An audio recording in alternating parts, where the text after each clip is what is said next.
It is amazing to me how human beings can do so many things with their mind and body in the world, and yet not even being conscious of the fundamental driving forces, which is causing them to behave in a certain way. Why do you seek relationship? Why do you seek wealth? Why do you seek education? Why do you seek anything?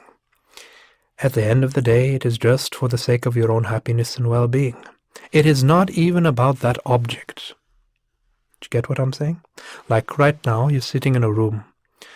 You're sitting with somebody who you consider a friend, who triggers pleasant sensations within you.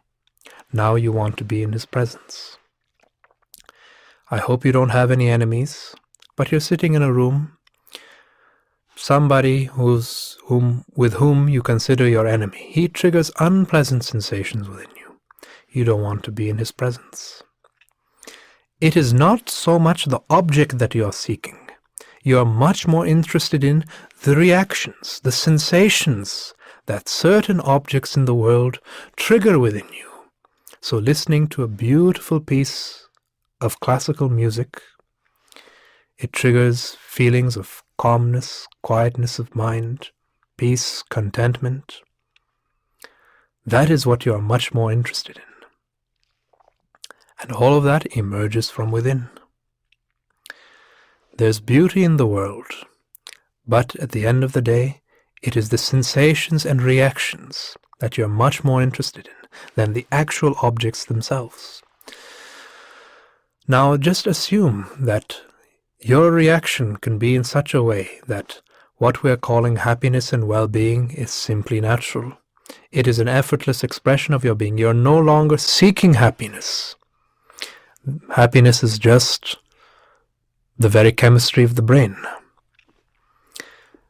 Then you'll see this being is totally self-sufficient. It really needs nothing external besides basic nourishment to keep this mind and body working, to fulfill your survival. Otherwise, everything that's here in this mind and body is totally self-sufficient. The only question is, can we have access to it?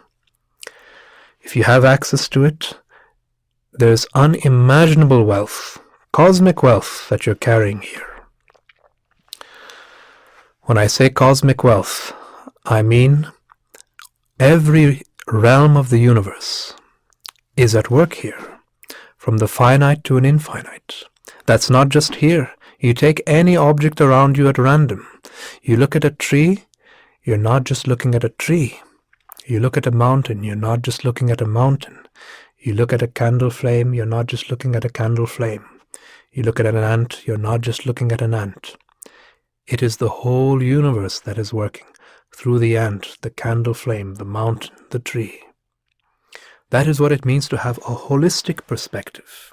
You're no longer cutting with the sharpness of your intellect, cutting everything divided into so many bits and pieces, creating the illusion that this object is an island here, this object is another island here, and these islands are so far apart that they have no relation with each other. That is the basic illusion that is dispelled as you become more conscious of your own being. That there are no dividing lines in nature. Just look at this. What is the modern science saying? They're saying two atoms might come into contact with each other. They'll be vibrating at a certain rate. One atom may be at one galaxy. Another atom will be at another galaxy, light years apart. And when one vibrates, instantly, faster than the speed of light, the other atom also vibrates. Distance is no longer an issue. Still, they maintain a communication. If that is possible in nature, then really differences of time and space are not really so much of an issue anymore. So, what is it that we call a human being? It's not just the physical body, it's not just the mind, it's not just the laws of the atomic, it's not just the laws of the subatomic. All of this combined together is what we are calling a human being. So, seeing all this, just imagine if this is the reality, And your whole life you're living under this spell, this delusion, that you are just this limited ego that you've invented in your imagination. Oh, how deeply out of tune must you be with your own being. But this was natural because it is instinctive that the mind and the five senses are designed. They are designed by nature to be looking outwards. Nature didn't create this body for the sake of wisdom, for the sake of meditation, for the sake of self-realization, for the sake of even freedom. The basic design of this body has been for the sake of survival. Why did the five senses open up? It's to help your survival. Now, with your five senses, you're experiencing a certain range of energy. For example, the spectrum of colors: red, orange, yellow, green, blue, indigo, violet. This is the whole range of colors you can experience through vision, and all the shades in between. Why? Because that is the way that this body has evolved in a certain environment. For, let's say, other animals can see certain colors that are beyond the frequency range of the human eye. They can hear certain frequency ranges beyond the human ear. Not because nature said, okay, we're just going to make them, compared to humans, they're like superhumans, like mutants, you know? I've always thought of,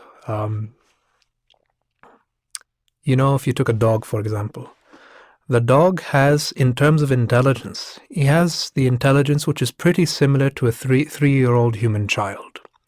So just imagine a 3-year-old human child covered with fur, with extrasensory perception. He can hear certain things through the ear that human beings cannot hear. That is what we call a dog. A baby with extrasensory perception. But the dog has evolved in such a way that he's evolved according to his environment. So that's why it seems so difficult to turn inwards. Everything about the mind and body has been externalized, and all of our attention has been made about the external. So what is it which is inner? That is the missing element. That is the missing ingredient. So that is why it seems that you're seeking so many things in life, and no matter what you achieve or attain, it's not that it doesn't give you some taste of sweetness, some taste of pleasure and well-being. It gives you a certain glimpse, but that is never enduring. It does not last. It does not bring enduring satisfaction. This is why one of the statements of what Jesus had said, I'm not a Christian, but I think you can find wisdom and certain valuable insight in any tradition. If you even look at a children's book, many children's books are filled with valuable insights. One thing which Jesus had said is, human being cannot live by bread alone. What that means is, in one sense, human being cannot be truly satisfied only living on the surface, just by what is physical. If all you know of life is just a biological process, what is a biological process? Waking up, eating, having sex, reproduction, growing, and then one day dying. That is all that life is as a biological process. And many people are just contented just to live life as a biological process. Not that they're truly contented, complacent. They're complacent to live life as a biological process. Nothing wrong with the ways of the body. Nothing wrong at all with the ways of the body. Just look at the beauty of this body. 100 trillion cells in this body, each one performing 100,000 activities. All of this is happening effortlessly and spontaneously. What else can we see about the way of the body? If there's a slight disturbance and imbalance, then the forces within you are working once again to bring about a state of harmony and balance. That's why the body, when disease happens, the body is striving to fight against the disease. Now think of it, if this was how your mind was. Just imagine the slightest psychological imbalance. Now all the psychological forces are oriented towards health. Wouldn't everybody be living with greater balance and integration in life? The problem's not the body. All the problems are created just on the middle layer. Your body is designed to work towards well-being. This is why we have enough medical studies to prove this. When the physical body is in a condition of well-being, then life thrives. People become more creative. Human performance reaches higher peaks. And then when there's stress, misery, anxiety, human performance experiences a deep decline.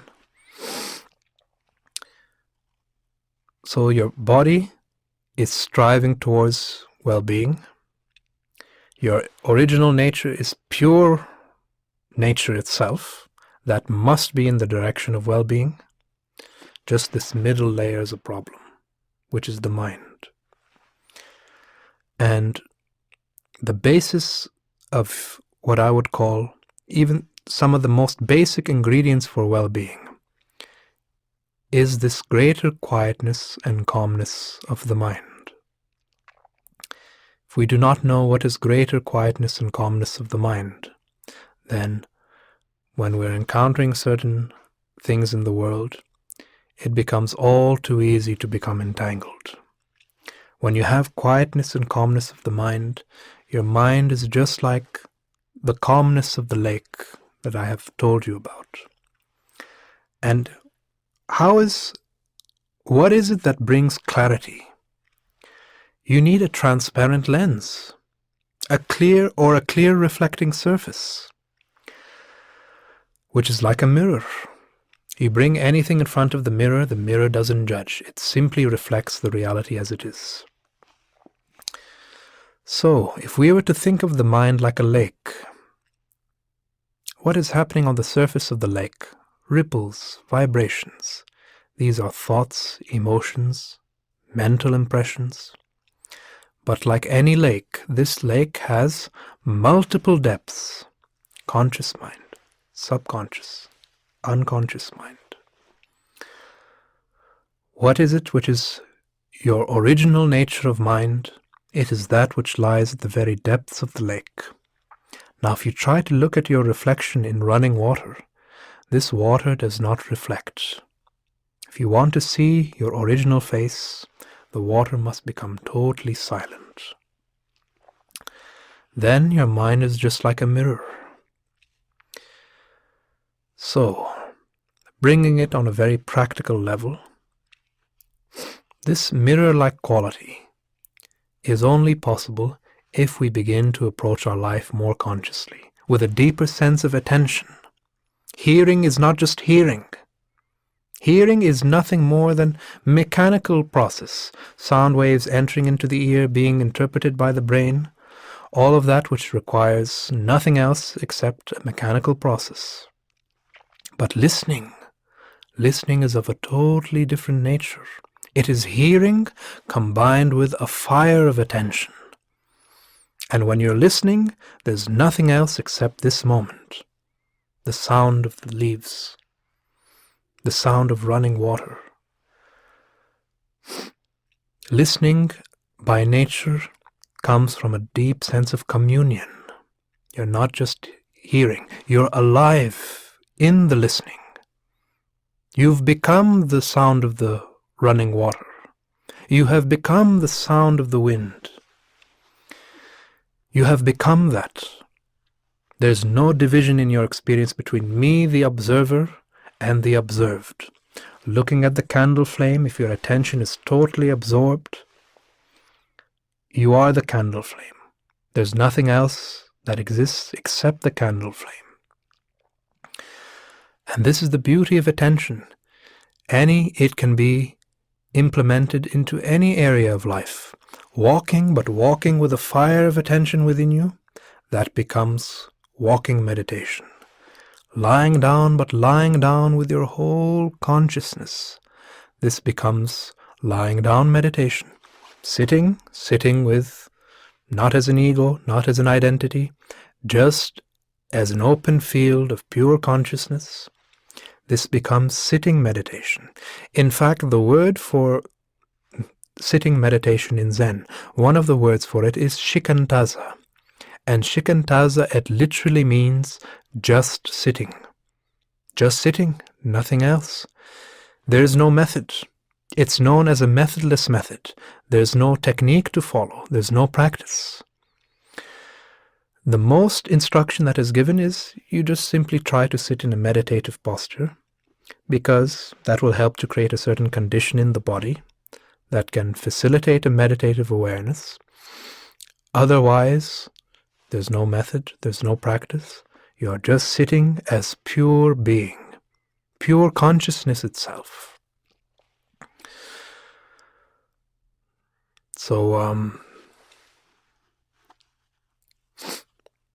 any moment in our life, we can either approach this moment consciously or unconsciously.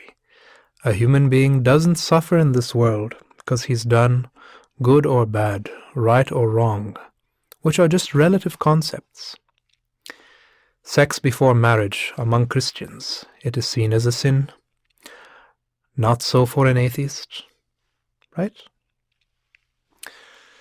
Muslims, according to their religion, they're not allowed to have even a single drop of alcohol. Not so for the Christian.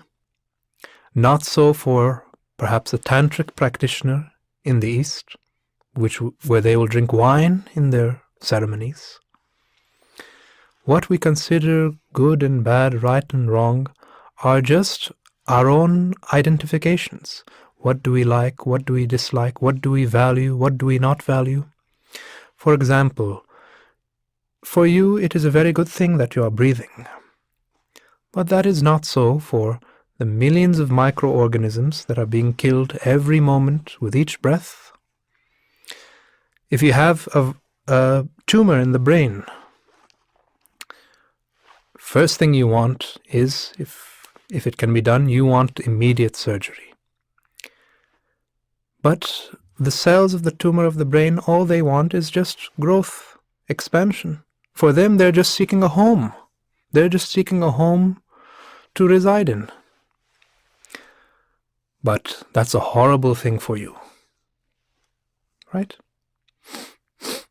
And it is amazing how things which we might believe to be a blessing today might evolve to appear like a tragedy tomorrow. What appears like a tragedy today may evolve to seem like a blessing tomorrow. All events, situations in nature are always evolving.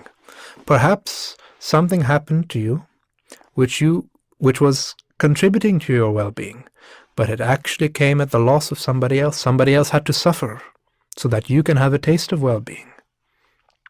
Do you get what I'm saying? So many things are interconnected, and we really have no 100% certainty which direction things are going to move in the next moment. The only thing that's really available to us in our hands is this present moment. Are we approaching it consciously or unconsciously? That is the only difference. Approaching it consciously, all the fruits of well-being follow. Approaching it unconsciously, lost in a cloud of delusion, then naturally suffering is a natural side effect. Even if you have good intentions, you've heard this statement in English that the road to hell is paved with good intentions. Imagine you have good intentions, but clarity is lacking. insight is lacking. You want to act in a way that supports your own well-being, supports other people's well-being, but you're not able to recognize the facts of the reality. Your actions are out of tune with the facts. Then, in spite of good intentions, it will not bear fruit. We must recognize the facts. And to recognize the facts, we need the power of observation. And that is really the secret of concentration, that within concentration is the power of observation. And through observation there comes clarity. I've always talked about clarity is like the lens of a microscope. When your observation deepens, it's just like a microscope. What does a microscope do? It takes something very small, specific, something that was previously hidden in darkness, and enlarges it, magnifies it. So that reality which was hidden in darkness now becomes more clear to you. Right now, so many things are happening in our experience, but how much of it are you truly attentive about? Sitting down, eating your food, how much of the time are you actually eating your food? Or most of the time are you just lost in your imagination? This is what really makes the essential difference in your life. Are you simply truly being present? What else exists? Past is gone forever. That is non-existential. Future is always arriving. Amazing. For eternity, the future will always be arriving. But it will never actually arrive. Right? All that we have is the now. And I don't mean to take this in a mystical direction, but just food for thought. What is this now? What do we mean by the now? See, we take the concept of time for granted.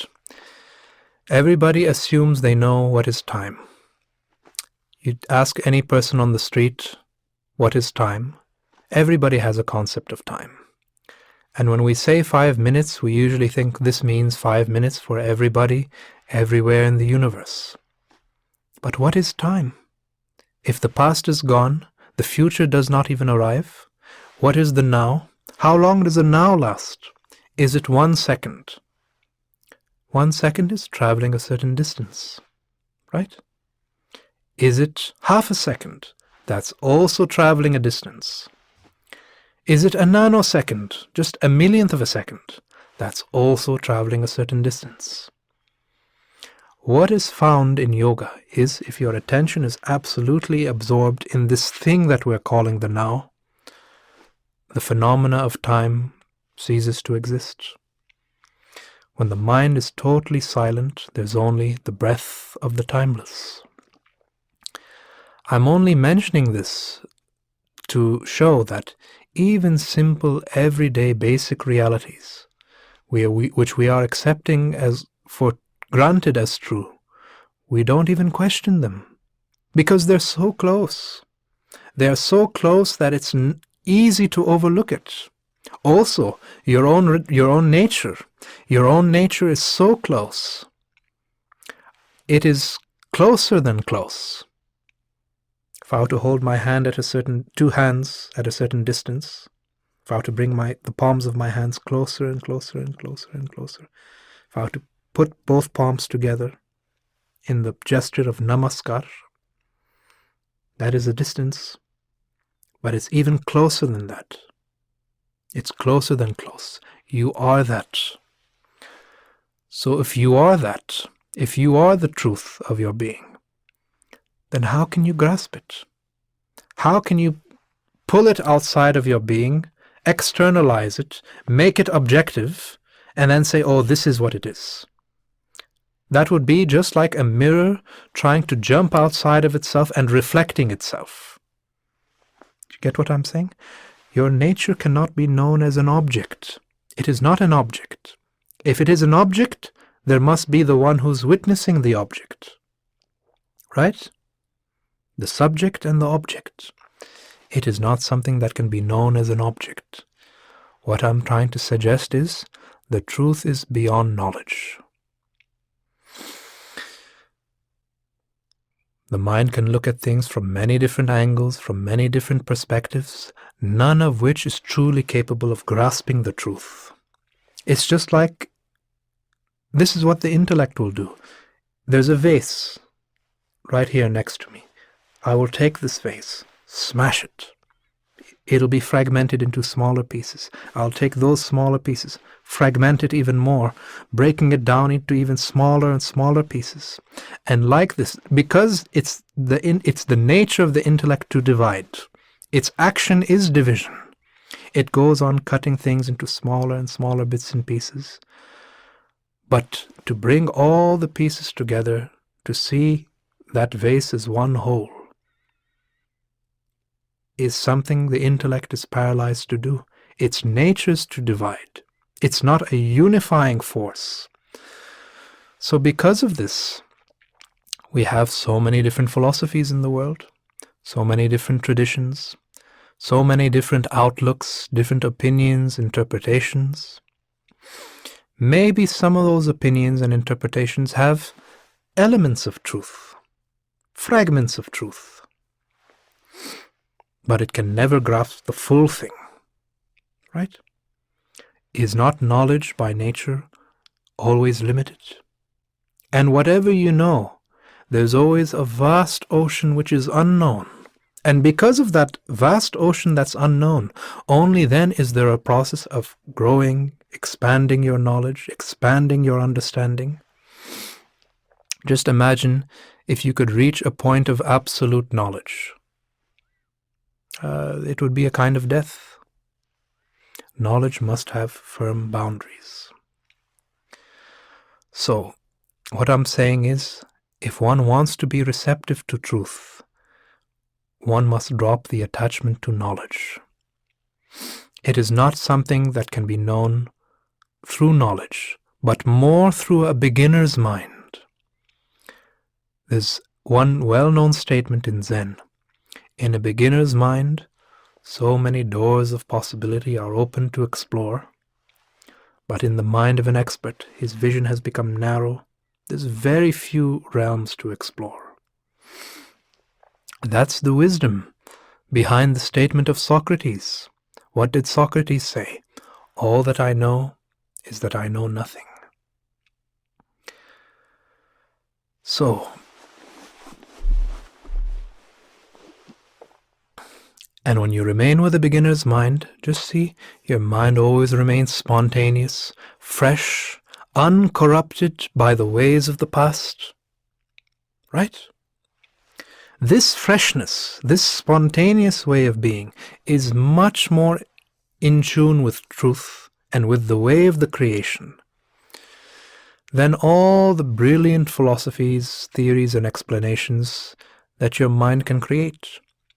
To me, there is more truthfulness in a single blade of grass on a field than all the libraries of humanity combined, because it's a living, active thing, not just dead knowledge, which is what? More information in your memory bank. That's all that it is. Just imagine I could give you the truth on a silver platter for you to enjoy, but you're not transformed by it. It doesn't transform your way of being. Then it'll appear to have very little value. So at the end of the day, essentially, it comes down to freedom. Any experience that arises is always a short-lived experience. It has a limited lifespan. It arises, it disappears. Thoughts are always coming and going. Emotions are always coming and going. Can you remain totally centered and balanced throughout this whole process, with a silence within you that remains undisturbed, so that even when you are involved in the chaos of the world, walking through the noise of the marketplace, within yourself, inwardly, it is as though you are sitting in the deep silence of the Himalayas. That silence, which brings a sense of freedom to life, to me that is much more of an expression of truth. It is a living truth, not truth that is known as a concept. Do you get me?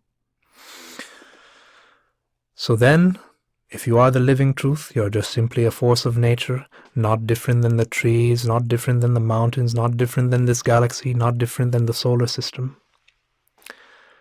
And nature itself is working through the mind and body. So this is more about a way of being. It's not about a certain object of knowledge. Do you get me? And hasn't there been so much conflict on the planet because I'm attached to my idea of what I think is true, somebody else is attached to his idea of what he thinks is true, and for ages, nations have been quarreling, religions have been quarreling with each other? Has this not been happening? All the conflict we have in the world is a struggle of identities. My identity versus your identity.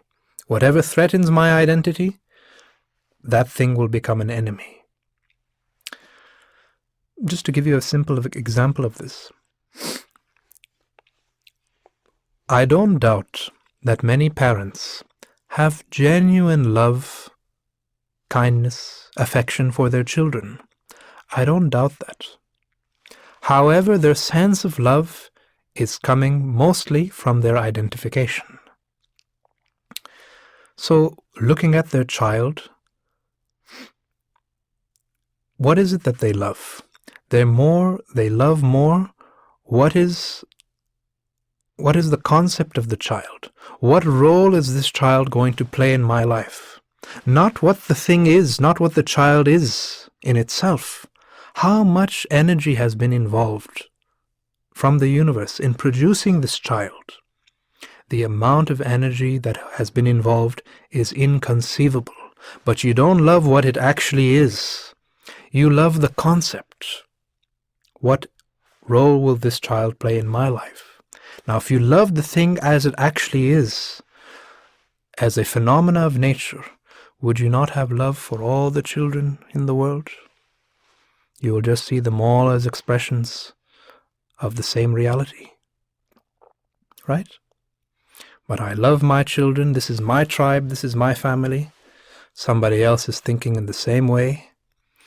And it's good that we have these differences. I'm not condemning the differences. But can we live gracefully enough not to turn these differences into a conflict? That is what happens in the world. That's what's happening right now. We have many different religions, many different political systems, many different countries and politicians with their own agendas in mind. But yet, in spite of all of these differences, are we capable of living here peacefully and joyfully on the planet? That is the main thing. So I have my outlook on things, you have your outlook on things. Yet there's this communication that's happening. There's communion. You don't have to agree with me. Where does it say as a cosmic rule that you and I have to agree to be in harmony with each other? That's not relevant at all. But at least you can jump outside of yourself and assume my perspective. You get me? You have that empathy, that flexibility of mind, that you can assume my perspective, and you understand the world that I'm coming from, the language that I am speaking. I don't mean literally the language, the metaphorical language that I am speaking. What is the universe that I'm living in my mind? You can understand where I'm coming from. And you may not agree, but at least you understand that space. Then we can communicate much more effectively. And when you communicate with me, if necessary, you can bend your language. You can bend your language to assume the other person's perspective. There are many ways to transmit a message. There are many ways to give a message across. The same words transmitted in one way can touch the very depths of a person's heart. Same words said in another way may have little to no effect, just dry, stale. Right? That's why, for example, a joke. Why does a joke work? One comedian says it. It's not about the words. That's actually a very small percentage of what's going on. How are the words said? What is the energy of the person who is expressing? What is the look in his eyes? What's the tone of his voice? Right? All the non-verbal elements contribute to the message. That's the bigger part of the message, which is not something, I'm not saying anything new or original here. This is something that's already known, that most of human communication is non-verbal.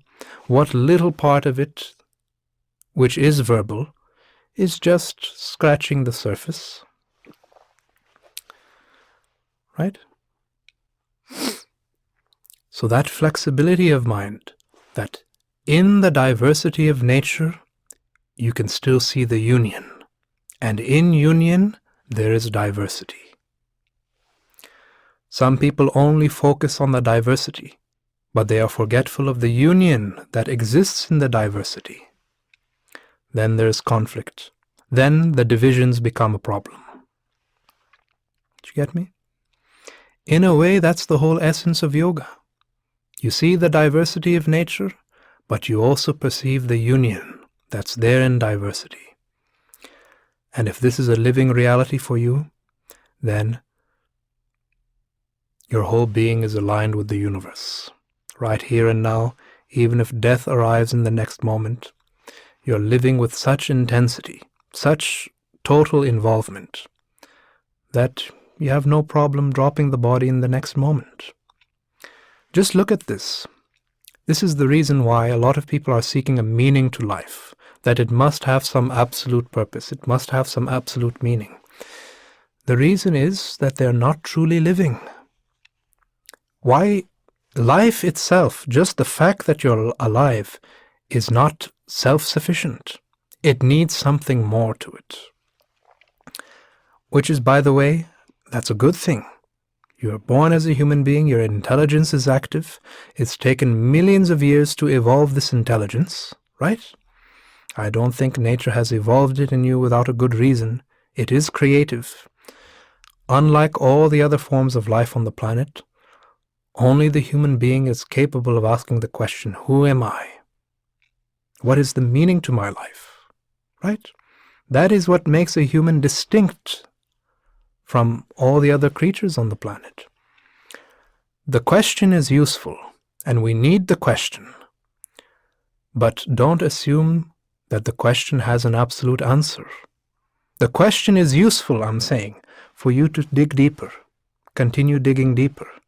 Maybe there's no absolute answer, but anyway, as you continue digging deeper, you're developing your intelligence, you're developing your insight and wisdom. That is much more essential. What are the internal qualities that are developed in the process, rather than the destination? In fact, there is no destination. Look in nature, where is there a destination?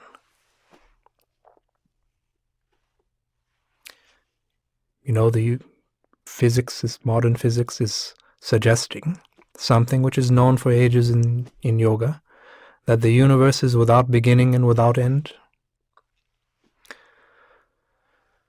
So it seems nature knows no destination.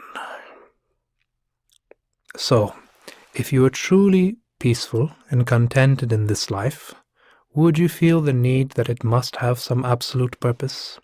It's exactly like this. Somebody who has been living his whole life as a slave, now the idea of freedom becomes tremendously important, right? But if you're living in that freedom, now the very idea of freedom is irrelevant. Does it even cross by your mind?